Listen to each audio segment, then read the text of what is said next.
Ecuadorian President Guillermo Lasso signed a decree authorizing the armed forces to carry out operations against supposed terrorism as part of a strategy to put an end to the wave of violence shaking the country.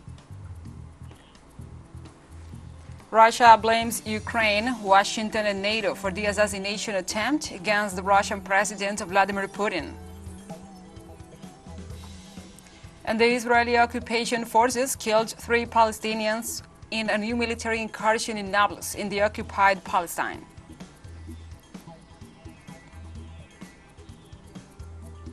From the headquarters of TeleSUR English in Havana, Cuba, this is From the South. I'm your anchor, Gladys Quesada, and these are the news. Ecuador's President Guillermo Lasso signed on Wednesday a decree authorizing the armed forces to carry out operations against terrorism as part of a strategy to put an end to the wave of violence shaking the country. According to the executive decree 730, the armed forces must carry out operations to confront terrorist organizations using all the tools at their disposals and the coordination with the police. The decree responds to a recommendation of the State and Public Security Council, COSEPE, which on April 27th invited President Lasso to take a series of actions to combat terrorism in light of the crime wave affecting the country, which seems to have overtaken police and security forces. President Lasso's announcement leaves a legal vacuum due to the ambiguity of determining who are terrorists. It is worth remembering that in the midst of the mobilizations and the protests last June, President Guillermo Lasso, ministers and several state officials called these marches terrorists for being allegedly financed by groups outside the law. These statements and accusations were never verified nor denounced by the government. Social organizations and experts point out that Decree 730 could lend itself to multiple interpretations, more so in the current political context the country is going through, as Lasso faces an impeachment trial for corruption charges.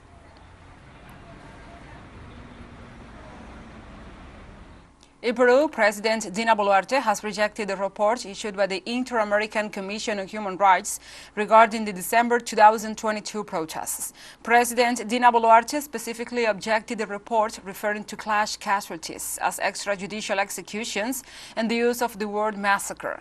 The report concluded that grave violations of human rights were committed by the authorities during the anti-government protests staged from last December the 7th, when the then President Pedro Castillo was dismissed by the Congress and arrested till January 23rd. In all, 60 people died, including 1 police officer, and close to 1,000 others were injured.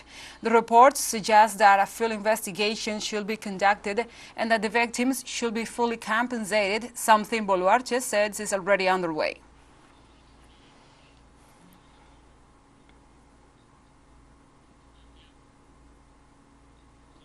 On Wednesday, the Brazilian Minister of Foreign Affairs, Mauro Vieira, arrived in La Paz, the capital of Bolivia, to hold the first-level meeting. The Vice Foreign Minister of the Andean country, Frei Mamani, was in charge of receiving the head of the Brazilian diplomacy and highlighted to the local press which will be the topics to be developed in this visit. The Brazilian Chancellor is precisely the summit of the countries of the South, UNASUR, to be held this month in Brasilia. Then we will talk about the theme of the Amazon Summit to be held next August of this management 2023. And this week, Cuba received about 1,000 activists from all over the world as the island hosted the International Meeting of Solidarity with Cuba. The attendees were also invited to take part in the national celebrations of Workers' Day. Among them, there is a delegation of Coalición Martiana, a Miami-based organization that for over 25 years have advocated for the normalization of the relations between Cuba and the United States. To go on the matter, we receive its president, Elena Freire. Welcome to From the South, Elena. It is such a pleasure to be with you this afternoon, and I am very happy to be able to share the experiences that we've had during the Solidarity with Cuba these past days. Indeed, Elena, for us it's also an honor. Elena, the Solidarity meeting gathered young people, new and long-time activists that advocate for the same cause, the lifting of the embargo and the self-determination of Cubans. We know the meeting is a friendly reunion of people with common ideals. Can you please give us your insights of the meeting?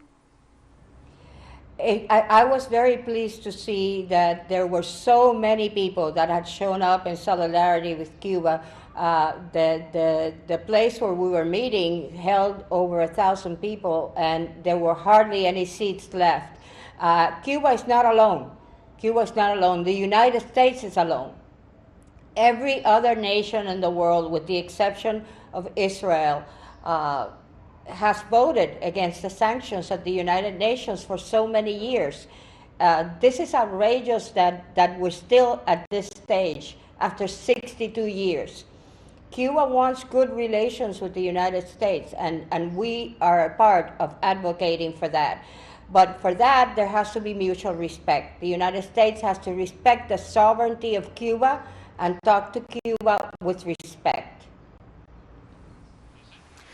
Also, Elena, Cuba faces one of the hardest economic situations of its history in the aftermath of COVID-19 and also in the middle of a worsening of the U.S. blockade on the island, which translates into financial persecution and also a tangible shortage of basic goods and services. Many will say this is not a good time to visit the country. However, here you are. Why? What compels you to come here? Well, first of all, I come no matter what is happening because I was born here. This is my country. I love my country. I want my country to be free of all the sanctions that it's facing. Cuba is a place of humanity, of solidarity, of love. Cuba does not export war. Cuba does not export weapons. Cuba exports doctors and medicines to help countries and places where that is not that easy to obtain unless it is for Cuban doctors being there. This is my country. I come to my country no matter what is happening. And I will tell you something else. I say that is not true. This is the best time to come to Cuba. Cuba is welcoming people from all over the world. And I hope many more Americans take the opportunity to come and meet this country and meet these people. Oh, those are great words. Now we have another question. Coalición Martiana and its comrades in fight, Puentes de Amor, the People's Forum, Code Pink, and other organizations have intensified their actions from the United States, demanding the lifting of the U.S. embargo on Cuba, reinforced by the Trump administration. Despite his campaign promises, these policies remain untouched under President Biden. Cuban people keep struggling and demanding their rights for a prosperous future. But on the other side of the table, how do U.S. citizens react to this situation? Are you asking about what actions we're taking to get the blockade ending? I mean, not only which actions, also how they feel for Cuba, how they see these policies on Cuba, and how they show and display solidarity for us. Well, first of all, I know that you know that there are monthly caravans, the last Sunday of every month, that take place all over the United States, places in Europe, Canada, Latin America. It's a movement that has grown exponentially. Nobody expected it to hit such a huge movement, and it's because there is this need. People want to do something to let the United States government know that we need to end this. It's been 62 years. We had great hopes when Biden was elected, and I was one of the people who was urging Cuban Americans that voted to vote for Biden because Biden promised to do away with the sanctions, and he has not fulfilled his promises. And so we need to remind him. We remind him every last Sunday of every month that we're expecting him to follow through with his promise. This is ridiculous. It's like a return to the Monroe Doctrine. You know, the United States does not own Cuba. Cuba is a sovereign nation trying to live in peace and trying to do the very best for its citizens. Also, Elena, we know that the U.S. participants in the International Day of Solidarity with Cuba were detained after the landing in Miami. That's regrettable. How do you see this action of Washington, and don't you fear the same thing could happen to you? First of all, I'm not afraid. I haven't been afraid for a very long time. I follow my conscience, and I follow the love that I have for the country in which I was born. So, bring it on. If something happens, I'll just get the proper representation, and I'm sure I'll be okay, because it's a violation of the rights. It was a terrible violation of the rights of these young people. It was an outrageous action to take. And I hope that they and their parents, if they're not of age, will go ahead and take legal action and test this measure once and for all. It's an intimidation. It's really to try to tell people, don't go to Cuba, don't be in solidarity with Cuba, because we're going to make you pay for it when you come back. It's against the Constitution of the United States. They have a perfect right to come. Yeah, those are really, really brave words from you, Elena. Thank you very much for your visit and your time here with us in TeleSUR English and in From the South. No, thank you for having me. It's been a pleasure being here. Okay, so we dialogue with Elena Freire, the president of Coalición Martiana, who visits Havana and will participate in Cuba's May the 1st celebrations. Now, let's take a short break and stay with us.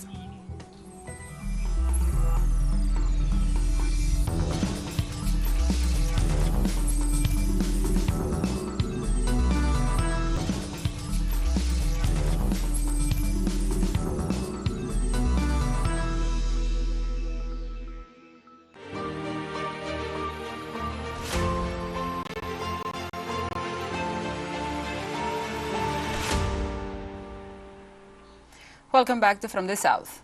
On Thursday, Moscow blamed Washington and NATO for the assassination attempt against Russian President Vladimir Putin. The spokesperson of the Russian Foreign Ministry, Maria Zakharova, called as accountable the Kiev regime for the magnitude attempt. Also, its supporters in Washington, London, and in general NATO are responsible too for the sinister. Zakharova stressed that there is no doubt that behind the attack is the hand of President Zelensky, who has long and conscientiously supported and used terrorist methods against the Russian civilian infrastructure and population. On Wednesday, Russia's investigation committee announced the opening of a criminal case for terrorism after a drone attack against the Kremlin. On the night of May the 2nd, the Russian military and special services managed to take down 2 drones flying over the Kremlin premises. Often the targets themselves are not determined by Kiev. They are determined in Washington, and then these targets are brought to Kiev, so that Kiev carries the goals out. Kiev does not have the right to choose means that is also dictated from overseas. We know this very well. We realize this. This is very important for Washington to understand. We know that, to understand how such a direct involvement in the conflict is dangerous.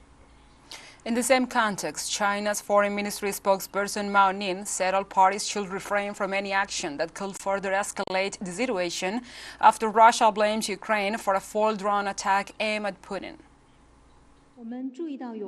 We have noticed relevant reports.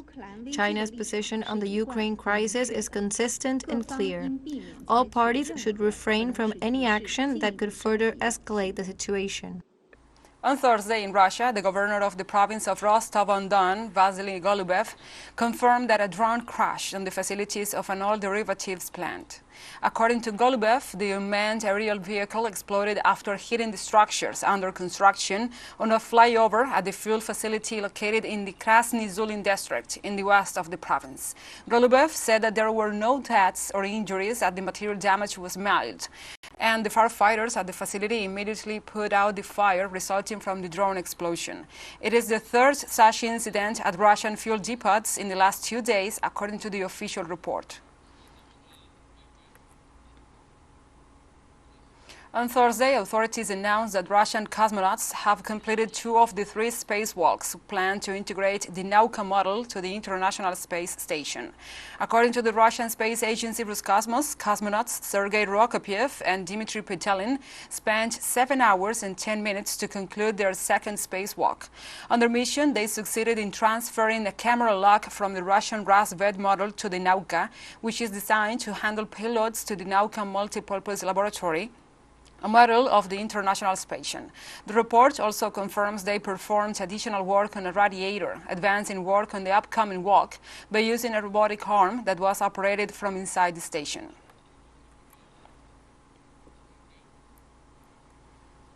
In China, Taiwanese citizens reject the arrival of United States contractors aiming to steal arms sales to Taiwan. Residents of Taiwan's capital city took to the streets on Wednesday to protest against the visit of United States defense contractors. The mobilization takes place within the framework of a visit of a group of 25 U.S. armed business persons in Taiwan as part of their efforts to sell arms and ammunition to the region. Meanwhile, Beijing expressed its disapproval of the visit and warned that such visits only hurt relations between the island and China.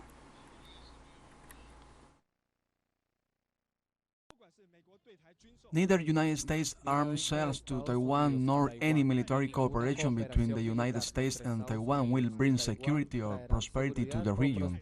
They will only lead Taiwan to war and destroy. And TeleSUR English continues to grow. You can now tune in from 33 different African countries using StarSat. Dial 461 and enjoy our Latin American alternative broadcast. One final short break and we'll be right back. Stay with us.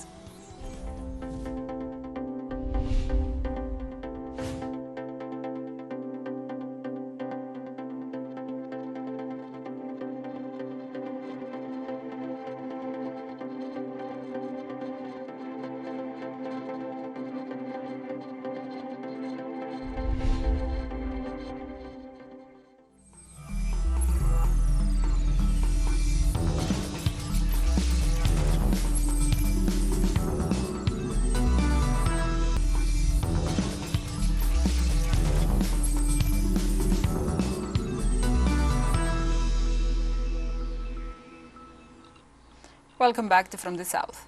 On Thursday, foreign ministers of the Shanghai Cooperation Organization arrived in India to participate in the summit meeting of the foreign ministers of China, India, Kazakhstan, Kyrgyzstan, Pakistan, Russia, Tajikistan, and Uzbekistan. The organization's top diplomats will discuss the agenda for the next meeting of the organization's heads of state, which is scheduled to begin on Thursday in India's coastal state of Goa. The 2023 summit marks the first high-level visit by a Pakistani official to neighboring India for more than a decade, with the presence of Pakistan Foreign Affairs Minister Bilwal Bhutto Sardari. Since its foundation in 2001, the Shanghai Cooperation Organization has focused mainly on regional security issues, combating regional terrorism, ethnic separatism, and religious extremism. On Thursday, authorities in India's northeastern state of Manipur deployed army and paramilitary forces to control violent tribal clashes that broke out at a protest. The strike was called on by the Manipur's All-Tribal Student Union, which held a rally in Torbung area of Churachandpur, a district with thousands of participants. Violence broke between the tribal and the non-tribal groups over the inclusion of the non-tribal Malays community for a scheduled tribe status. Scheduled tribes in India are officially designated as disadvantaged socioeconomic groups and therefore are assigned placement quotas in education and jobs to help them improve their lives. Over 7,500 civilians were evacuated by the government forces and given shelter in army camps and government office buildings on Wednesday night in an effort to restore order in the state. 3 Palestinians were killed on Thursday morning by Israeli occupation forces gunfire in a new military incursion in the Yasmina neighborhood on the old city of Nablus in the north of the occupied West Bank. The Palestinian Ministry of Health announced the death of at least 3 people who died from bullet wounds. The Palestinian Red Crescent named the martyrs as Hassan Kedani, Muhad Al-Masri, and Ibrahim Jubeir, and confirmed 2 of those killed were hit in the faces and 4 people were transferred to hospitals for treatment, while at least 150 people suffered tear gas inhalation, including school children. With Thursday's assassination so far in 2023, the number of Palestinians killed by Israeli troops has risen to 106, including 20 minors.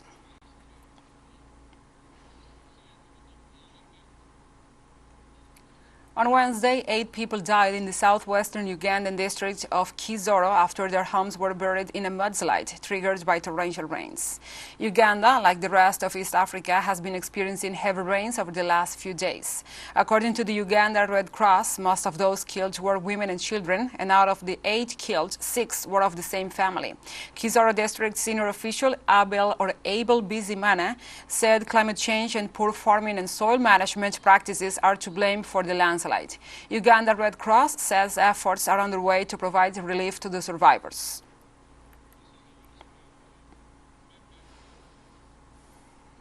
In Sudan, the United Nations top humanitarian official Martin Griffiths has made a statement after arriving in Port Sudan on an urgent mission to find ways to bring aid to the millions of Sudanese who are unable to flee the ongoing fighting. Very clear about commitments made to ensure the safety of movement of supplies from Port Sudan, or indeed from Chad coming into Darfur, from Port Sudan westwards to the places of need, indeed Khartoum and Omdurman being the most obvious. And those commitments are of high priority for me, and we've already started the conversations with the parties to identify what we need from them. And the UN official said he would like to meet with the leaders of opposing factions. We would be wanting to meet those two leaders as soon as possible, separately, face to face, to explain to them our requirements built on the discussions with humanitarian operational agencies, UN and non-UN, so that it is clear to them and to us what commitments we can realistically get and what they can realistically expect from us. On Wednesday, Japanese Prime Minister Fumio Kishida met with his Kenyan counterpart William Ruto in Nairobi. The leaders discussed the conflict in Ukraine and the ongoing crisis in Sudan. Kishida reiterated his nation's desire to strengthen trade relations with Kenya in order to help contribute to the stability of the region. The Prime Minister stressed that since Japan holds the G7 presidency, they would like to directly hear the voices of African countries and make sure that those voices are reflected in the discussion at the G7 Hiroshima summit this month. For his part, the President of Kenya, William Ruto, stated that they look forward to their discussions and that the African nation hopes to make considerable progress on a broad range of subjects that are of mutual interest between Japan and Kenya.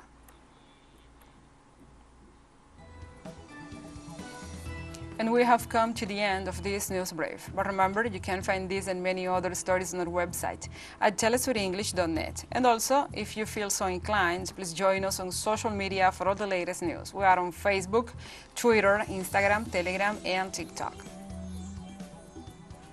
For TeleSUR English, I'm your anchor, Gladys Quesada. Thank you for watching.